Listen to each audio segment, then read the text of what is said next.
Now, why must y'all speak so ignorantly during Black History Month? What's going on, everybody? My name is Omar, aka Omeezy, and I'm black and I'm proud, unlike Idris Elba. But before we get started, make sure you hit that subscribe button. Make sure you hit that join button. We got some vlogs out. Thank you guys for 10,000 subscribers. Thank you. You're too kind. You're far too kind. Listen, my new revelation, motivation, hateration in this dancery is to continue to make great content. I want to continue to grow the platform and just bring you guys banger video after banger video, commentary after commentary. But enough about me, enough about that. Let's get into the reason why Idris Elba is facing so much backlash right now. And he should. So Idris Elba comes out in an interview, says he no longer describes himself as a black actor because it puts him in a box. He says that an obsession with race can hinder aspirations and growth. While he is a prominent member of the black community, such separatism in Hollywood can hold entertainers back. Now, Idris, you're gonna have to elaborate. That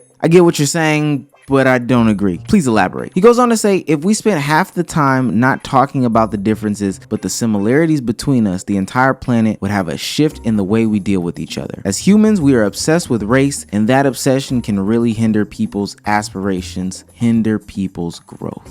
Now, Idris Elba, I want to say you're a really great actor, one of the pinnacles of people that we have out there. And I can understand where you're coming from to an extent. However, white people don't care about that. White directors, Hispanic directors, Asian directors, hell, even other black directors don't care about what you're talking about. No matter how much you try to take yourself away from the race conversation, you are still a black man. Trust me. This is the same tired trope of, if I get pulled over by the cop, what do you think he's gonna say? Yeah, you're black, buddy. No matter what, I don't care if you're Jamaican and you live in America, you're dark skin, you're black to them. You're black to people in positions of power, so they are always going to have preconceived notions of you being black. And it's sad to see somebody who is such a prominent figure in Hollywood, somebody who is so well respected, have this tired take. I honestly think it's giving in. Really, the question should be, why do people have these perceptions on us? As opposed to, you know what? I'm going to do better. I'm not even going to entertain it. And in the era of pro-blackness and all these other black activist movements from black Americans, that is a very nasty way to distance yourself from them and the support that they can give you, that they're willing to give you, that they want to give to you. Now, Idris Elba heard people's cries and people's backlash on his statement and goes on to Twitter to respond to some of these comments. He says, there isn't a soul on this earth that can question whether I consider myself a black man or not.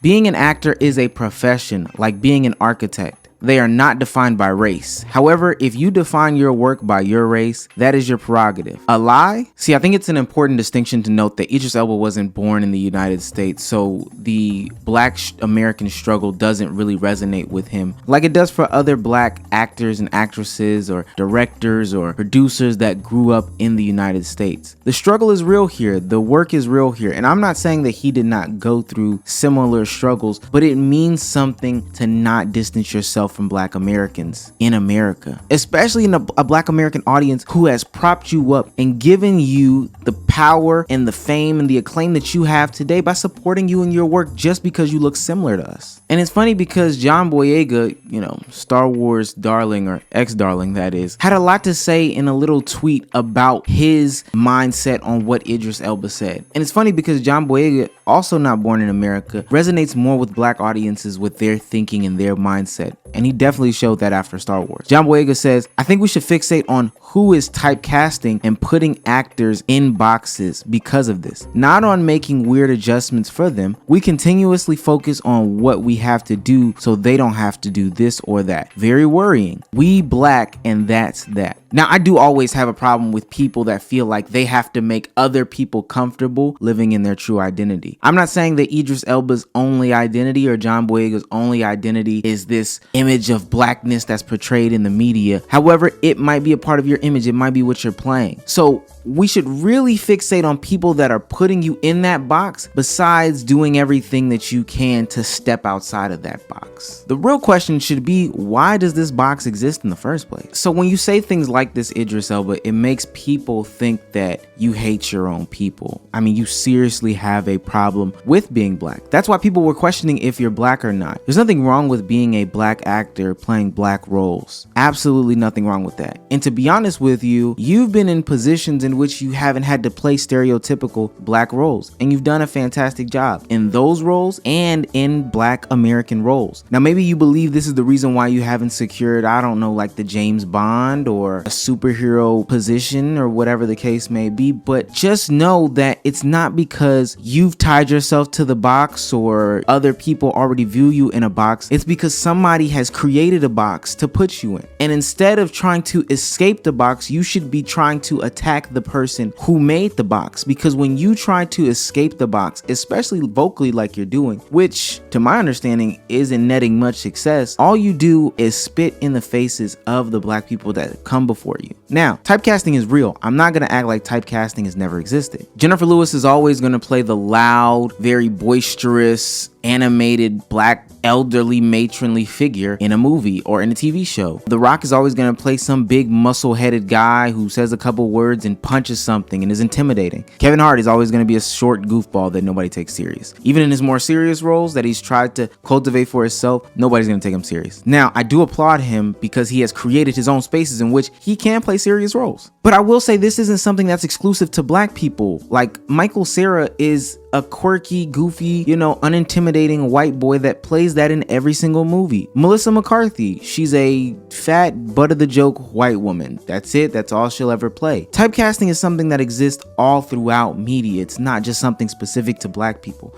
Now, if you feel like your paycheck is different or if you feel like it's limiting you from roles that you want to, again, that's something to ask about. Why does this box exist? However, to attack the black people, it sounds very anti-black. I applaud the new roles like Gregory from Abbott Elementary. He does a very good job of just being a normal, non-stereotypical black guy in a production. Tyler Williams has done a great job of playing him, and honestly, he's a great representation for black men in media. I like the fact that he's also escaped his childhood beginnings of being Everybody Hates Chris, and in between that, he's played a bunch of different characters. The newer age cream of the crop actors are doing a bunch of different things. I like to hear what Michael K. Williams had to say about typecasting in a little short film that he did on YouTube. Take a look. You think I'm being typecast? I don't know. Think this cat is typecast? It's a fucking cat, Ain't got much choice. What if he moved to a new neighborhood? Hung out with the poodle crowd, did poodle things, become a poodle. Still be a cat, But what if he convinced himself that he was a poodle and everyone else that he was a poodle? Wouldn't that make him a poodle? That's a good point. Weird as shit, but that's a good point. Man, this whole metaphor is bullshit, yo. You think everybody don't got a role to play? Huh? You think a white boy could have played Omar? I think you're gonna always be playing some version of Mike. Gangster Mike, old-timer gangster Mike, southern gangster Mike. But I'm not a gangster. Everyone that knows me knows that. Self-denying gangster Mike. You think we would be doing what we doing if we had a choice? Face it, man. Look, we from a certain type of people that come from a type of place that look a type of way. You know what that make us? Black.